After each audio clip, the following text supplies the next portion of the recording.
পেশোয়ার জালমির হয়ে Pakistan super league খেলতে PSL এর মাঝপথে দেশ ছাড়লেন বাংলাদেশ দলের পেসার নাহিদ রানা। জিম্বাবুয়ের বিপক্ষে প্রথম টেস্ট জেতাতে পারেননি, তবে অ্যাসাইনমেন্ট শেষে ঠিকই পেশোয়ার জালমিতে জয়েন করতে নাহিদ রানাকে যেতে হলো। যাওয়ার কথা ছিল একদিন আগেই, তবে ফ্লাইট শিডিউল পরিবর্তন হওয়ার কারণে যেতে হলো শনিবার দুপুরে।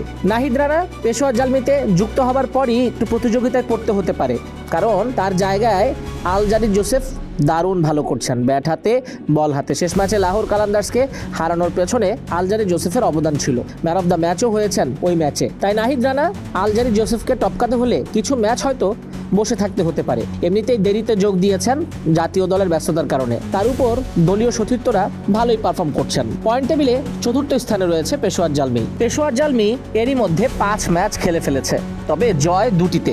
প্রথম 2 ম্যাচ হেরে আসর শুরু করলেও তৃতীয় ম্যাচে জয় পায় তারা। এরপরে চতুর্থ ম্যাচে হেরে যায়, পঞ্চম ম্যাচে এসে আবারও জয়ের ধারায় ফেরে।